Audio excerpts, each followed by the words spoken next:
Hala ka, mga kababayan, breaking news. Isang paring Katoliko, galit na galit kay BP Sara. Sinabi niya dito, pagka si Inday Sara ang naging pangulo, mas malupit pa ito sa kanyang tatay na si PRRD. Hala ka, mga kababayan, third impeachment complaint versus BP Sara, more organized. Hala ka, mga kababayan. Ang dami nilang mga sinasabi dito, mga paring Katoliko. Galit na galit. Hala ka, di ba merong isang pari na adik na humihit-hit ng pulburon na umamin ito tapos nakatanggap pa ng award. Ito ang nagrereklamo kay Sara. Ito daw ay obligasyon na nila sa taong bayan. Ang bantayan, itong mga Duterte na ito. Hala ka, mga kababayan. Ang mga paring ito, wala nang maitulong sa bayan. Sumasawsaw pa sa politika. Wala namang saysay ang kanilang ginagawa. Puro Duterte, Duterte. Pabagsakin ang kanilang sigaw. Mga kababayan, nako po, takot na sila kay Inday Sara. Baka ito na ang kanilang huling istorya ng kanilang kwento. Dahil nga pag si Inday Sara ang naging pangulo, tapos ang negosyo, tapos ang racket ng mga paring ito. Yan po ang sinasabi ng mga tao sa komento ng comment section. Galit na galit sila dito sa paring ito kasi mahal na mahal ng taong bayan si Inday Sara. O ito po mga kababayan, pakinggan po natin ang paring ito. Father Bong Sarabia. Ayan o mga kababayan. Galit na galit, umusok ang ilong, halaka. Morning, good morning. Ayun. Good morning, Father. Bless me, Yes po. Father, for I have sinned.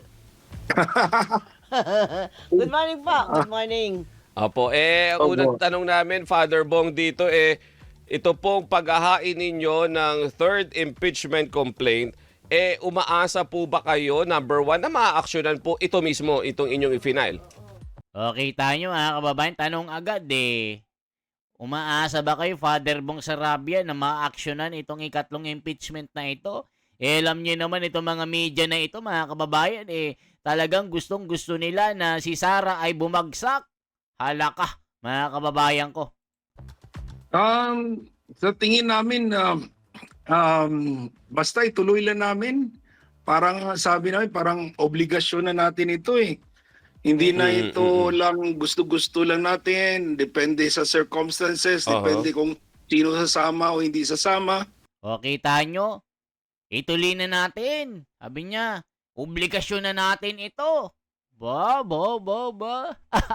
Mga kababayan, mga paring ito, Vice President Sara Zimmerman Duterte committed culpable violation of the Constitution and betrayed the public trust by committing plunder and or malversation, graft, and corruption and other high crimes in amazing and converting the amount of not less than 500 million pesos from the confidential funds allocated to the office of the Vice President for the years 2022 and 2023. Mga kababayan, ang mga paring Katolikong ito ay napakatahimik sa pagnanakaw sa kaban ng bayan na trilyones. Napaka-vocal nila dito sa issue ng impeachment ni Sara. Ano ba talaga kayo mga pari kayo? Kayo ba talaga ay panig sa katwiran? Kayo ba ay galit sa graft and corruption? Mga pagnanakaw na nangyayari sa ating bayan? Anong ginagawa nyo? Puro kayo Sara. Ultimo pagtain nyo, Sara Duterte, ang nakikita nyo. Yan pong sinasabi ng komento. Ang mga paring ito, puro impeachment. Pero sa graft and corruption ng flood control, napakatahimik. Ilang maleta ang binigay ni Ilang maleta ang natanggap nyo. Yan ang sabi ng mga komento, mga kababayan. Ituloy pa natin. Pero kailangan na talaga itong i-push para magkaroon ng clarity na ang lahat. Kung talaga nagkasala yung Vice President o hindi. O, kita nyo, kailangan na daw ituloy. Kung sakali yung Vice President ay nagkasala o hindi. O, pati kayo hindi kayo sure kung nagkasala ito Alam na this, di ba mga kababayan? Dahil hindi siya sumasagot sa House probe, no? Doon sa Quadcom, tapos deny siya. So, ang impeachment lang talaga yung makapaglabas ng mga ebidensya at mga documents, mga ibang testimonies. Opo. Sa Opo. dami po ng tatlo na kamo, partner. Pangatlo na sila, Father. Pangatlo na ito. Ano po ang bago doon po sa final ninyo? Mayroon po ba yung substance? Tama ba, partner? Yun ang hinanap. Form and substance Yun yung Form dapat and makapasa substance. sila dun Oo. Yeah. Dito mga kababayan, yung final nila na impeachment ni BBM ay hindi daw nila makita yung form, yung form of substance. Wala daw kalaman-laman.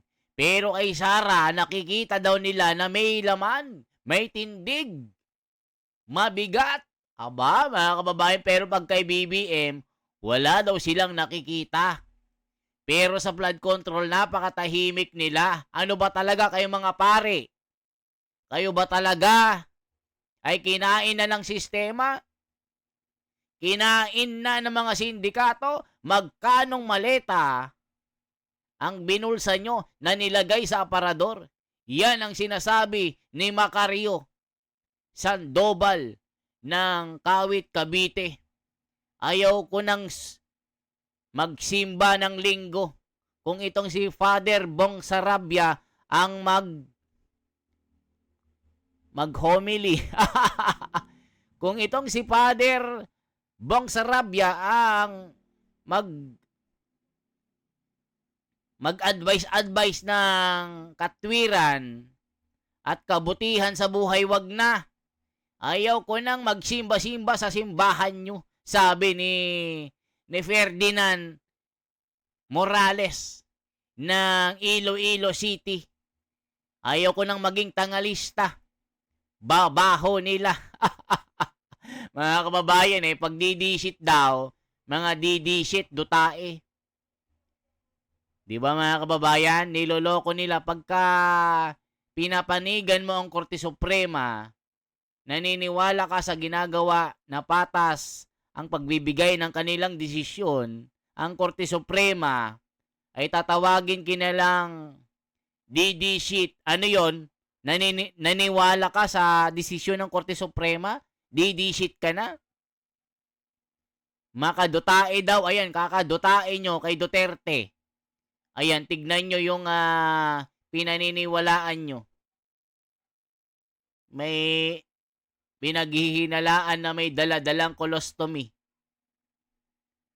Ayan, pinasabog yan ni Harry Roque. Hindi galing sa atin. Ngayon, viral na itong pinaniniwalaan yung hanggang ngayon, loyal na loyal kayo. Bagsak na bagsak ng ekonomiya. Ayan, nayari kayo. Nabudol kayo. Kakadutain nyo kay Tatay Digong. Ayan, may daladalang tabo. Kahit saan pumunta, halaka. Yan ang sinasabi ng mga basher, ng mga tangalista, bobolista. Pasensya na kasi binabasa lang natin ang mga komento. Ayan, from Iloilo. Aba, daming Iloilo na nagko-komento. Dati akong loyalista. Ayaw ko na. Bakit? Bakit naman? Komento nyo, nag-reply pa. Baho kasi. Iyoko na. Mga kababayan, tuloy natin to. Sa tingin ko, kahit last year pa na final namin ay may kalidad na talaga, form and substance. Pero ito, tibay pa, mas organized ito. At syempre, napasok doon yung affidavit na rin at mga testimonies ni Madriaga. Kita nyo mga kababayan, sinasabi nila, itong ikatlong impeachment na ito, mas organized, mas klaro, malinaw, testimonya ni Madriaga ay saktong-sakto ang pagkagawa. Mga kababayan, naniniwala ba kayo sa mga ito? Paring ito. Yan ang sabi ng mga na taga-Aurora, nagko-confirm Quezon. ng iba pang mga speculation natin about paggasta ng confidential fund ng DepEd at ng Vice President's Office. Mhm. Mm. So yun ang parang bago doon na-include. Pero ano po ang po pwede pa nating sabihin ba natin partner na agad-agad ay maipresentan nyo na ebidensya para susugan po itong mga alegasyon ninyo? Built-in heated industrial laser welding machine. Ayan, mga kababayan. Alam nyo naman itong si Doris. Isa itong anti-Duterte matagal na, mga kababayan. Nasa tuwing presko ni Tatay Digong, ginagawang pulutan ni PRRD.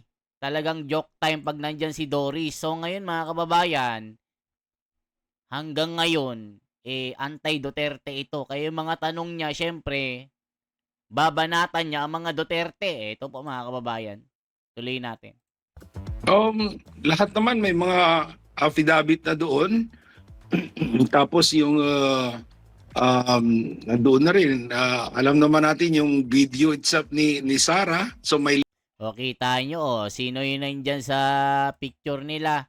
Si De Lima, si Percy Sendanya, at itong mga kasama niya na nagsusulong ng impeachment. Ayan o, nanunumpa sila, kasama pa yung mga sister, mga madre, na nag-file po ng ikatlong impeachment. Kasama itong si Father Bong Sarabia, member of third impeachment complainants. Nako po, mga kababayan ko. link na rin doon yun. So basically lahat na last year na contents ng impeachment complaint namin dito din. Ang bago lang talaga yung kay Madriaga. Tapos at least ngayon mas confident kami, endorse kami ni Kong Laila de Lima. May counting moral ascendancy din siya. Hindi siya kasali sa flood control scandal sa Congress. Medyo mahirap-hirap ngayon dahil yun nga, yung mga ibang kongresista ay parang as a institution na down talaga sila. Parang silang pinagdudahan ng lahat. Pero ilan lang naman. O, kita nyo, mga kababayan, itong paring ito talagang pinasisinungalingan niya na ang Kongreso ay walang kinalaman sa flood control. Aba, parang alam na alam yung mga kataga. Parang Tito Soto at Ping Lacson na tibay. Tibay ng kapal ng muka. Yan ang sabi ni Michael Santos ng Bacolod. Grabe, daming taga Bacolod na viewers natin dito. Alam na alam ang script Todo takip Father, ano na? Ayoko nang magsimba, Father, kung ikaw lang. Magse-sermon-sermon ka pa Alam naman na ang... Ay, nako po, mga kababayan. Yari si Father dito. Naman lahat. Pero at least, yung kumuha ng complaint namin, gagaya ng sa second complainants din ay si Laila de Lima. At sa tingin ko makadagdag yun sa bigat or push ng aming complaints. Okay. Opo. Father, gaya po ng nabanggit na po ninyo, yung Kamara, yung ating mga kongresista, na, hindi naman po lahat, pero ang issue kasi may ilan na nasasangkot sa kanila talaga sa flood control project. Mismo. At tapos magpa-file po kayo ng impeachment complaint. Oo. Ano po ang inaasahan kaya ninyo na pananaw ng taong bayan pagdating dito? May kredibilidad pa rin po kaya? Maniniwala pa rin po kaya sila if and only if sabihin na nating impeach ulit siya Correct, ng correct. Kamara with this? Yeah, sabi namin na magkaiba naman na usapin yon yung nagawa ng mga kongresista, ilang kongresista, kaysa sa nagawa ng Vice President. O, mga kababayan, di ba sabi din ni Luis Tro na mukhang mahihirapan may aakyat itong impeachment na final nila De Lima kasama ng mga sister na ito, ng mga madre, ng mga paring ito na mukhang tagilid. Baka hindi makarating ng Senado. Tignan nyo po dito sa mga miyembro ng Kongreso ay tila tinatamad na natanggapin itong impeachment na ito laban kay Sara kasi nga po alam nila na bistado na pawang mga gawa-gawa lang ito, mga kababayan ko. Nakita niyo naman, Korte Suprema, ikalawang binasura sa kangkungan itong impeachment ni Sara. Sinabi po ng desisyon na basura ito at labag sa konstitusyon. Ito namang si Tito Soto lumalaban sa korte.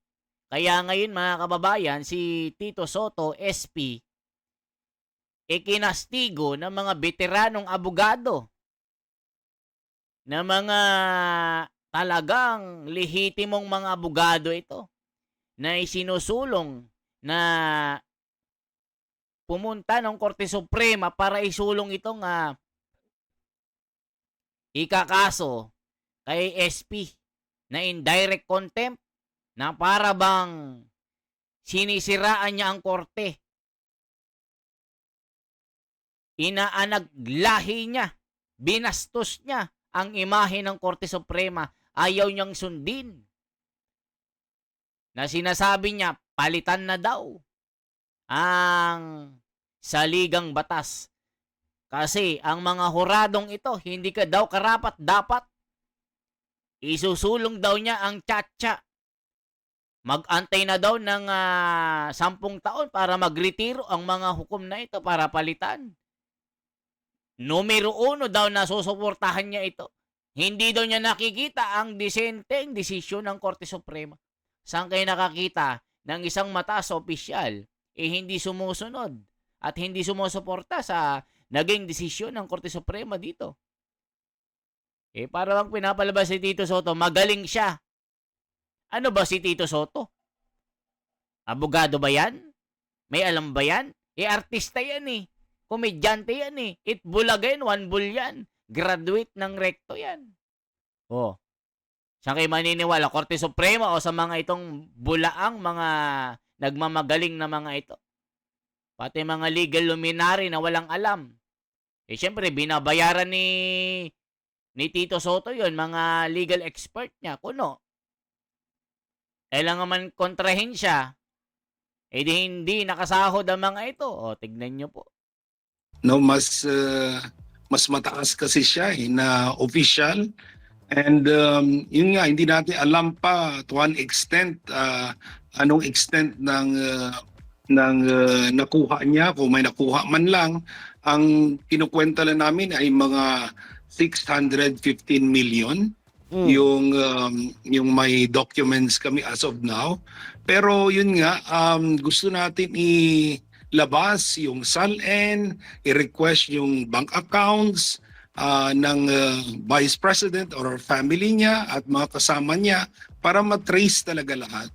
At only an impeachment court could do that. So I hope yung hindi natin lahatin yung Congress as institution. Dahil yung impeachment kasi is constitutional process ito. Mandato. For accountability. So, tignan yung mga paring ito. Puro accountability ang bukang bibig.